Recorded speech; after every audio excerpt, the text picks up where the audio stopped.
Hello मेरे प्यारे viewers, कैसे हो आप सब। मेरा नाम सोनिया है और सब मुझे प्यार से सोनी कहते हैं। मेरी उम्र 24 साल की है।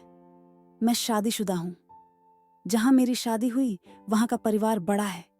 मेरे पति 2 नंदे और ससुर जी हैं। मेरा फिगर बहुत अच्छा है। जब मैं चलती तो मेरे दोनों ऊपर नीचे होते थे और बहुत सुंदर लगते थे। मैं आपको बता दूं कि मैं कॉलेज के दिनों से ही मज़े ले रही हूँ। मुझे मज़े देने वालों में कॉलेज के सीनियर और क्लास में साथ पढ़ने वाले लड़के, कॉलेज का प्रिंसिपल भी शामिल है। आज तक मुझे कहीं भी कोई परेशानी नहीं हुई है। सुहागरात को अपनी होने वाली खुदाई के बारे में सोचकर मैं बहुत खुश थी। दिन भर तो ऐसा ही गुजरा। पता चला कि उनके परिवार में एक गुरुजी को भी बहुत सम्मान दिया जाता है। मंदिर घर में उनका फोटो भी था। देर रात को जब पति कमरे में आए तो मैं बिस्तर पर बैठी थी। पति का नाम था शंकर। फिर शंकर ने बिस्तर पर आकर बैलून दबाए। उसके मुंह से आवाज निकल रही थी। मैं काफी गर्म हो गई थी, लेकिन अचानक वह शांत होने लगा। मैंने देखा कि उसके नल से पानी निकल चुका था। ये क्या हुआ? बिना कुछ किए पानी निकल गया। मैंने पूछा तो वह चुप हो गया। 10 मिनट बाद मैंने उसको अपने हाथों से पकड़ा। एक चूहे की तरह छोटा और पतला में उसे सहला रही, रगड़ रही, पर कुछ नहीं हुआ। फिर मैंने उसे अपने मुंह में लिया और वह बड़ा होने लगा। पति को ऊपर आने को कहा। पति ऊपर आया, पर हाथ से पकड़कर देखा तो वह वापस ढीला हो गया था। अब शादी के बाद खुदाई ना हो तो कौन खुश रहेगा? मेरे चेहरे से भी हंसी कम हो गई। बाहर जाना नहीं होता था, जिससे कि कुछ पुराने लोगों से मजे लूं। मुझे दिन भर दूसरों के घोड़े याद आते रहते और उन मुकाबले से मेरा पति कमजोर लगता। मैं उदास रहने लगी। एक दिन अचानक गुरुजी घर आए। सब उनकी कृपा के लिए तैयार हो गए। मुझे भी शामिल होना पड़ा। उनकी उम्र 45 के आसपास थी। मजबूत शरीर, अच्छी हाइट। उन्होंने सबको आशीर्वाद दिया और हाल पूछा। मेरे बारे में ससुर जी ने कहा कि आजकल बहू बहुत उदास रहती हैं, बाबा इसको आशीर्वाद दीजिए। बाबा ने कहा, ठीक है, बहू से सेवा करवा दो, फिर आशीर्वाद दूंगा। अब मेरी ड्यूटी लगी, उनको खाना प्याला, कपड़ा, पूजा, दूध धाती देने की। मैंने भी सोचा, चलो देखते हैं क्या होता है।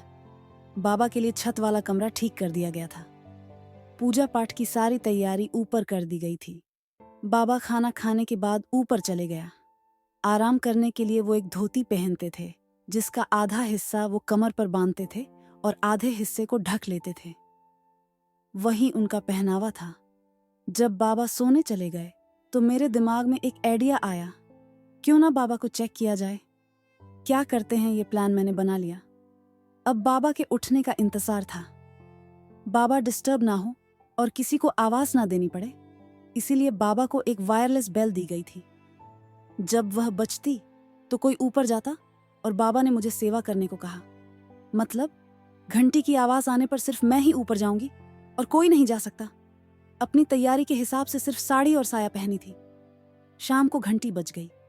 मुझे एक कपड़ा दिया गया और कहा कि ऊपर सफाई करनी होगी। मैं ऊपर चली गई। बाबा लेटे हुए थे, ड्रेस वहीं, सिर्फ एक धोती। मैंने इधर उधर नजर डाली और कोई कपड़ा नहीं मिला। मुझे देखकर बाबा एक कुर्सी पर बैठ गए। मैंने अपना पल्लू कमर में फंसा लिया और ब्लड थोड़ा छोटा था, इसीलिए ऊपर से नीचे तक दिख रही थी।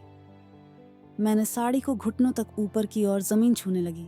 छूते छूते बाबा के पास पहुंची। मुझे एहसास हुआ कि बाबा जरूर मेरी ओर देख रहे होंगे। सफाई करते करते मैं बाबा के पैरों तक पहुंच गई। उनके पांव नीचे जमीन पर रखे हुए थे।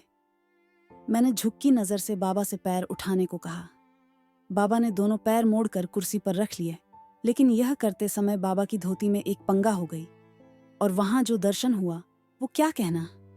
मेरे हाथ जमीन छू रहे थे, मेरा सर नीचे था, पर आंखें बाबा के दोनों पैरों के बीच वाली जगह पर थीं। करीब 2 फुट का फासला था।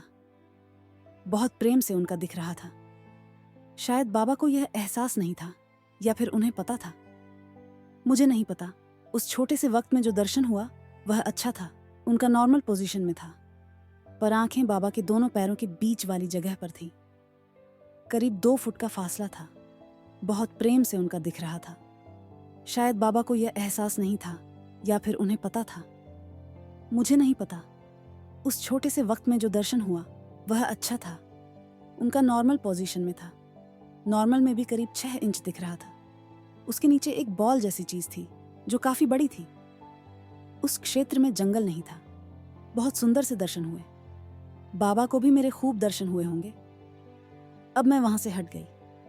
बाकी जगह साफ करके कहा, और क्या आदेश है बाबा? उन्होंने कुछ नहीं कहा, सिर्फ हाथ से जाने का इशारा किया। शायद कुछ सोच रहे होंगे। अपना पल्लू सर पर उड़कर नीचे चली आई और अपने कमरे में चली आई। तभी मेरी नंदाई और बोली कि आज भाई ऑफिस से दिल्ली गए हैं, 1 हफ्ते में आएंगे। आपको बोला है कि बाबा की सेवा ठीक से करना और दिल्ली से कुछ मंगवाना हो तो कह देना। मैंने कहा ठीक है। थोड़ी देर बाद नंद फिर आई और कहने लगी, आप साड़ी में उनके सामने गई। बाबा को अच्छा नहीं लगा बाबा। उनके साथी और उनकी सेवा करने वाले लोग बाबा की तरह ही कपड़े पहनते हैं। आपको भी यही पहनना होगा जब तक बाबा की सेवा में हो। मैंने कहा, चक्कर में पड़ गई। मैं भी यही ठीक है, और दिन भर घर में ये कपड़े कैसे पहन के रहूंगी? नंद ने कहा, घर में